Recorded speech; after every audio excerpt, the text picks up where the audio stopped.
Missionary എന്നത് ചിലർക്ക് മാത്രം നൽകപ്പെടുന്ന വിളിയല്ലെന്നും മാമോദിസ സ്വീകരിച്ച എല്ലാവരും സുവിശേഷം പ്രസംഗിക്കാൻ അയക്കപ്പെട്ടവരാണെന്നും ശംഷാബാദ് രൂപത മെത്രാൻ മാർ റാഫേൽ തട്ടിൽ ഫ്രാൻസിസ് മാർപ്പാപ്പ പ്രഖ്യാപിച്ച അസാധാരണ പ്രേക്ഷിത മാസത്തിന്റെ ഇടുക്കി രൂപതയുടെ സമാപനവും വൈദിക സന്യസ്ത അൽമായ മഹാസംഗമവും ഉദ്ഘാടനം ചെയ്ത് സംസാരിക്കുകയായിരുന്നു അദ്ദേഹം.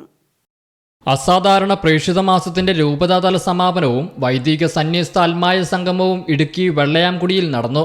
രാവിലെ 7:30 ശംഷാബാദ് രൂപത അധ്യക്ഷൻ മാർ റാഫേൽ തട്ടലിന്റെ മുഖ്യ കാർമ്മികത്വത്തിൽ നടന്ന കൃതജ്ഞതാ ബലിയോടുകൂടിയാണ് സംഗമത്തിന് തുടക്കമായത്.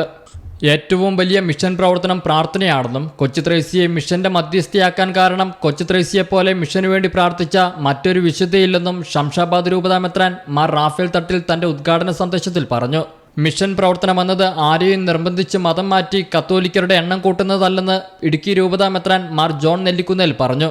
പ്രിയപ്പെട്ടവരെ, മിഷൻ പ്രവർത്തനത്തിൽ പോവുക എന്ന് പറയുന്നത് ആരെയെങ്കിലും നിർബന്ധിച്ച് മതം മാറ്റി കത്തോലിക്കരുടെ എണ്ണം കൂട്ടുക എന്നതുള്ളതല്ല. അത് തെറ്റായ ധാരണയാണ്.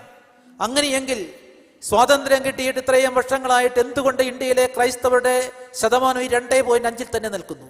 രോഗികൾക്ക് ആശ്വാസമായി, അവഗണിക്കപ്പെട്ടവർക്ക് സാന്ത്വനമായി, പാവപ്പെട്ടവർക്ക് മരുന്നായി, വിദ്യാഭ്യാസമായി ഈ നാടിനെ മുന്നോട്ട് കൊണ്ടുപോയത് ഈ ക്രൈസ്തവ മിഷണറിമാരുടെ പങ്ക് വളരെ വലുതാണ്.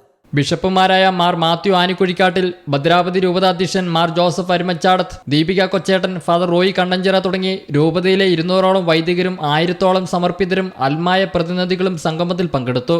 ഷെക്കേന ന്യൂസ് ബ്യൂറോ, ഇടുക്കി.